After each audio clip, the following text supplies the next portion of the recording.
on the computer. Okay, yeah, got our volume up. Good morning. Good morning. Today is August 27th, 2023, and we're happy to be here with you today. Our talk today is, our conversation rather, is on the power of the seed. And, we have been talking all month about the power of identifying our purpose in life, our passion, and our purpose. And I believe a seed is a perfect analogy for when we choose a purpose. And we'll discuss that in all its myriad facets of how it is a metaphor for our purpose and our passion. But let's begin with an opening affirmative prayer. So join me if you would. Let's go within. Acknowledge the source of all life, the power of all life, that one infinite intelligence and universal love that we call by many names. We call it Creator, Spirit, God. Some call it Divine intelligence. Divine intelligence. Some call it Allah. And regardless of the name that we call it, we know it is, the essence of it is us. And we also are creators. We are endowed with the same creative ability through the power of our thought, through the power of our decision, through the power of our purpose and our passion.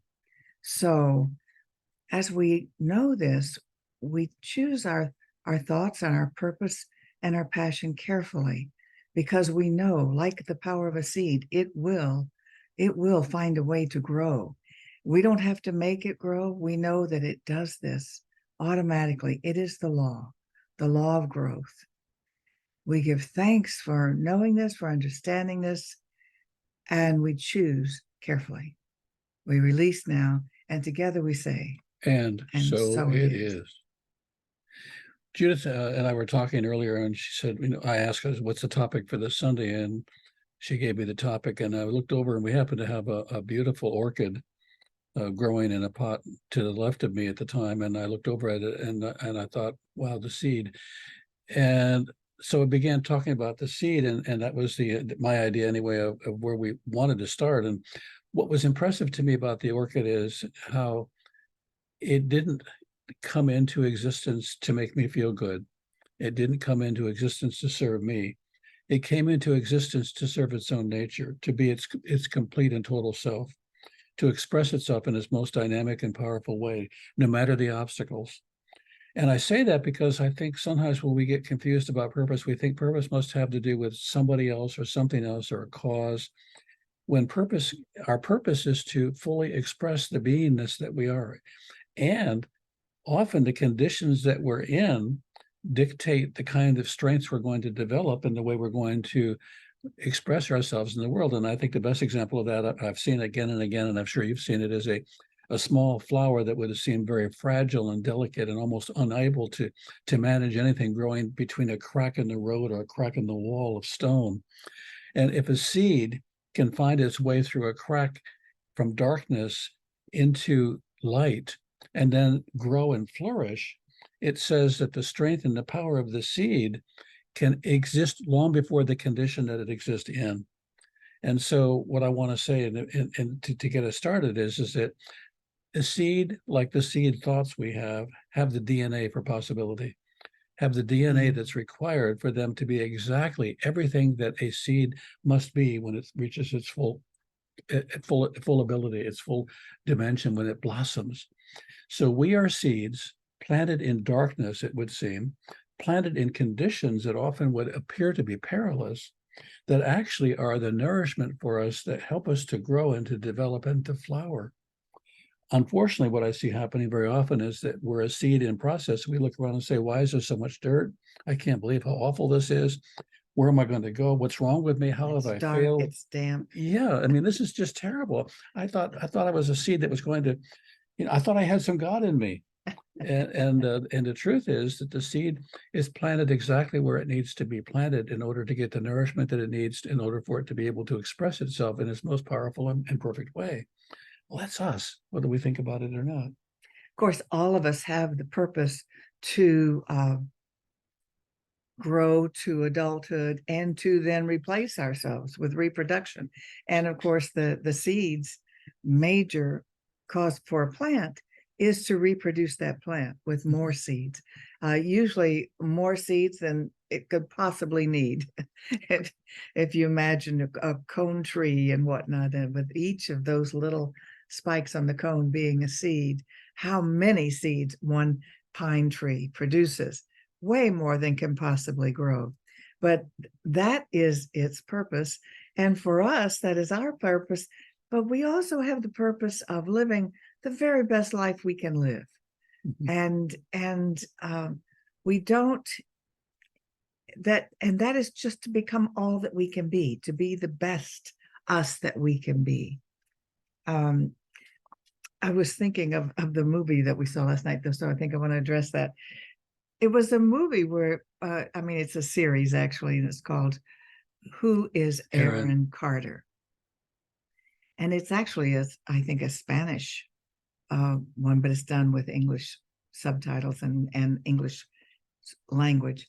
So, but there's all kinds of violence going on there. Gangs who are trying to steal gold, and there are undercover police trying to stop that. And it's just lots and lots of physical fighting and near death. And there's a child involved, and it's very centers around this child who was rescued from a violent situation because she thought her mother, the woman who rescued her, thought her mother was dead. She rescued her, and there's what I thought in hindsight, what was fascinating to me about the show is that violence was happening to her mother all the place, but never where she saw it.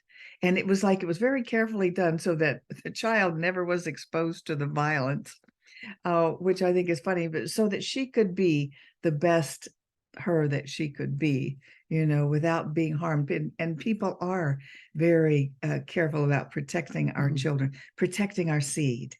And so is life. As a matter of fact, I was looking up online about all the seed banks there are in the world. And I think I told you there were over 250 seed banks. These are organizations and institutions that store hundreds of millions of seeds from the danger of radiation, nuclear radiation, from the danger of temperature and flood. It's to make sure that we have those seeds if anything should happen, because some plants go extinct with weather changes, that we still have those seeds. They are protected. That's how important those seeds are to us. And so are the seeds of our purpose, our goals. And we use that metaphor of the seed to explain our teaching. The seed is like the original thought or desire or purpose, and the soil is where it's planted, which is within the mind of you and God. And the seed, the soil, and the plant is the manifestation when it grows. And so our purpose, since we've been talking about it all month, there's an idea that you have to really work hard for that purpose or make it come true or whatever. And my belief is that we do not. We have, like the seed, we have to plant it, we have to nourish it, make sure that it has food and water, and yet it will automatically unfold. That is the law. That is the law of manifestation. And we need to be careful not to judge the soil, not to judge the condition that is actually going to help us manifest the very life that we're going to live. I grew up, as some of you already know, in what we might call a dysfunctional family. The longer I have been in mental health, the more I've learned that there may not actually be a functional family. But I, in a lot of serious dysfunction and serious breakdowns and the kinds of things, you could say the soil was just terrible. And as I look at it now, having many, many years of experience working in mental health, it was my internship. The soil was the training ground for me to be able to develop skills that many people wouldn't develop for an entire lifetime. We want to be careful not to judge the soil and use the judgment of the soil to then circumvent living our purpose or have it in the direction of our purpose. The soil is just the soil. We don't want to judge it. We want to allow it and say, whatever it is, however it came into existence, it is here in some way to support me, and I'm going to say yes to that. Absolutely. And the soil is your childhood. Mhm. And so while many of you had difficult childhoods, if you can think of that as just the soil that you needed Mhm. to become the you that you are, the unique you that you are with your unique gifts and talents and purpose, so that you are not a mistake and your childhood was not a mistake. We have too much proof that the childhood does not mold the person. It affects the person, but you can use it for your strength or for your weakness, depending on how you view it. So we want to be really, really careful if we can to not have the experience that we're living in become the criteria for whether we're living a good life or not. We want to be able to say the conditions of my life are simply conditions, and who I am is in fact a divine expression of divine mind. And I want to reflect on that even a little differently. There was I saw some time back on YouTube. It was beautiful. A dog that was born with only 2 legs, only had 2 hind legs, and it in its early beginnings, it pushed itself on its belly until it could stand up, and later you see it running around just like a human being on 2 legs. Why I'm sharing that with you is this dog not only just had 2 legs, it didn't have any judgment about that. It didn't have a story about, you see other dogs that have 4 legs, they're lucky, I'm not lucky. No, this dog was as happy a dog as I've ever seen, minus 2 legs. I don't care what legs you're missing. I don't care what things have happened to you in your life. I don't care in that you need not care about them so much that they stop you from your joy. They keep you from your joy. They stop you from your expression of who you are. Because 1 or 2 legs or no legs, it doesn't mean that you can't have a full life unless you allow the story of the condition to eclipse the power of you. Exactly. Exactly. And I have some wonderful quotes that I wanted to share. Ernest Holmes, our founder, said this: "The mind of each one of us is the mind of God, functioning at the level of the perception of life. Consciously using it, we bring into our experiences a better environment, a happier circumstance, more friendships, more joy. These manifestations are the nature of reality." Then it is the nature of reality for our seed ideas to manifest, just like it is the nature of reality for a seed to sprout and become a plant. And regarding what you said about your purpose is to just be the you that you are. And Eleanor Roosevelt said, "The purpose of life is to live it, to taste experience to the utmost, to reach out eagerly and without fear to newer and richer experiences." And she certainly did that. And Bob and I were talking about it this morning and she could not have done what she did had her husband, who was president for 3 terms, gotten polio before he was ever a president and was limited to a wheelchair and spent much of his time trying to heal those polio legs, going down to Georgia, to Hot Springs. But so she had to assume some of his duties. She particularly assumed the duties of traveling to places and speaking. And all of this enriched her experience. And it's so interesting to think that she was always my heroine growing up, because when I grew up, they still showed her in the newsreels all the time, doing all the philanthropic work she was doing, and then later for the United Nations. So she would never have had the opportunity to develop all those experiences and talents had it not been for the tragedy of her husband, who still manages to have an excellent record as a president in those 3 terms. So we want to be careful about what we judge as bad or not for us. Right. We need to be willing to grow where we're planted. We need to be willing to look at the soil around us and say, this is the soil that I'm in, and this is the life that I'm living. How can I best live this life given the conditions? And, again, going back to the plant I saw growing out outside of a stone wall, if the plant had taken 1 minute to look at its condition, it would have died. But it didn't. It didn't care about the condition. What it did was it continually looked for and headed in the direction of the sun, of the light. We need to be willing to go in the direction of the light. What is the light? Where is the light? Where is the love? Where is the joy? Where is the possibility for us to venture into new territories we've never been in before? How is it we could be like a child again and explore? Recently, I rode my motorcycle to work, and somebody said, "How old are you?" And I said, "I'm older." And they said, "We know you're older, but how you ride a motorcycle at your age?" And I said, "Well, I don't have a lot more years to ride a motorcycle. I need to get all the riding I can in now. Don't you know it's dangerous?" And I looked over, and the person was very sincere. And I said, "Don't you know life can be very dangerous?" And they jokingly laughed. And I said, "The truth is, if I allowed the story of danger and the story about my age and the story about how fragile life is to interfere enough, I'd have to stay home and do nothing and sit, then sit in wonder." your chair and die. Right. And then I would say, and I don't want to be here anymore because I have no purpose. I have no function. I have nothing I can do. Some of us have been making our world smaller to make it safer. We have made it so small, there's no longer room for us. And that's when we want to leave.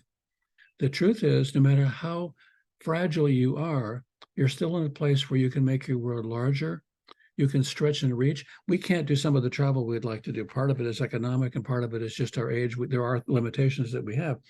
We watch PBS travel vlogs and go to places we've never been, or go to places where Judith or I have been, and we can reminisce about what it was like to be there and how it's changed over the years. We don't just watch it. We allow ourselves to be in travel. Allow yourself to travel however you can in consciousness, and do not allow yourself to be limited by the story of limitation. And a lot of people are teaching the story of limitation in order for them to be able to deal with their own idea of limitation and not to feel too scared. I heard a long time ago, if you're the smartest person in the room, you need to be in another room. If you're the one, if all of the ideas you have are boring, you need a bigger idea.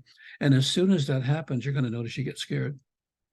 You're going to be scared of something. You're going to be scared you won't be good enough. You won't know enough. You won't be able to manage it. You won't be able to get back home. What happens when I leave home on my motorcycle to go to work in the morning? I have a real exciting possibility of riding home in the afternoon and enjoying it, or getting rained on. And I have to say that's life. The truth is, every day of the week, it could rain in your life. And if you never leave the house because of the rain, you'll never experience life.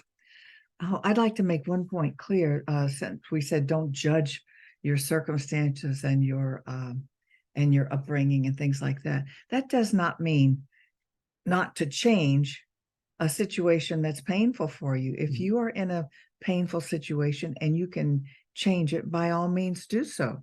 Yeah. And it all starts with an idea that you can. Bob and I have both left a marriage with children. That's a very painful thing to do. You don't do that lightly. And we would both do it again because it was that painful for us to stay in. So we're not saying that you have to stay in a miserable condition and become a victim because you don't want to judge your circumstances. Certainly that we have the power of choice. That is the seed. I choose light. I choose something better. I choose love. And I don't believe for 1 minute that our close to 36-year marriage would be the 36-year marriage it is and have the quality that it has, were it not for all of the lessons I learned in a marriage before this. I call it my internship. And I call it that because it was really where I learned a lot about how to be in relationship. A lot of people that I talk to who've been through a divorce talk about what they've learned from the divorce is don't ever trust again. It always hurts. Being in relationship is not a good idea. I said, well, what if you treated it like it was an education and you were preparing for the perfect and most divine relationship you could ever have? And in fact, ours is close to divine most of the time. It's good, it's solid, and it's good and solid because of what we've learned and how we've applied it, as opposed to, I've got this nagging thing in the background called the story of how things don't work. And I'm constantly looking for more evidence that that's going to be true now. Without meaning to, our failures become life-fulfilling prophecies. And it's really, really important for us to say it was a lesson, not a prophecy of the future. It was what happened to us that we now could learn from. Exactly. Eric Butterworth has some wisdom to share in this regard. It says, God is on your side. God has a stake in you. God is not someone to reach for, but a presence to accept. Instead of dwelling on how difficult things are for you, turn often to the center of your being and relax in the assurance that you are God's living enterprise and that your good fortune is secure because it is God's good pleasure to give it to you. I have used that Bible phrase many times when I was working on affirmative prayer for something I really wanted. I would say, it is the Father's good pleasure to give to me the kingdom and all things added unto it. And, when we think that and believe that God wants us to have the experiences we want, that just helps them manifest sooner. If you think you're asking for something you don't deserve, that's not going to manifest quickly, if at all. So remember that phrase, if it works for you, or something similar to it, to know that God is for you, for all the wonderful experiences you can have, and not against you. And you're not being punished for anything. Right. So you can have it all because it's in your nature. Now the question is, how will you select? What will you say yes to? What would you like to give your attention to? But allow yourself this week, if you can, in every way, to have your world get larger, to have your consciousness be larger, to have it be grander, to have it be a place of joy and pleasure and excitement and adventure. And if you find yourself from time to time getting scared and thinking about needing to make it smaller, just take a big breath, take a step back and say, the adventure, let me continue with the adventure. And think of the strength of that little tiny seed. Right. And how powerful it is, and how that pine cone seed becomes a huge tree. There is no limit to how great you can be and what great experiences you can create for yourself. What's interesting is a number of trees and plants and flowers that have grown because when the seed fell from the tree or from the plant, someone stepped on it. It was eaten. Or it was eaten. And it had to go through a digestive system and be eliminated. Oh my God. Out of which with fertilizer. And so here it was, a fertilizing machine released it in an area where it could grow. And the seed never said, do you have any idea how I came into existence? I can't have a life. The seed just, wow, this is a great place. There's no other trees here. Yeah. And the pine cone seeds that become a tree may have been stepped on to release the seed, and to plant it in the soil. So the next time you're stepped on, say, thank you. Okay. So with that, would you like to close this with a? Yes, I would. And so we are together in consciousness and in mind and in spirit and in attitude and in joy, and pulling that even more together and allowing it to expand in our consciousness. We say yes to life, yes to the adventure, yes to the seed ideas that we would like to see expressed in a more dynamic and wonderful way. We say yes to a life that we couldn't even have imagined coming true for us and to us and with us. We say yes to the love that is out there wanting to touch our hearts and souls. We say yes to the poetry of life, the music of life, the dance of life. Having said yes to all of this, we cannot help but feel the inner smile, the inner light, the inner joy that ignites in us the desire to continue to look for the light and to laugh and to love. With this having been said and knowing the truth of it, we say together, and so it is. So it is. And now we get to do one last piece here, which is not on our board. We didn't set it up. We have nothing to share. Okay. Right. So did we end the recording then? Let's end the recording. Yeah. Here.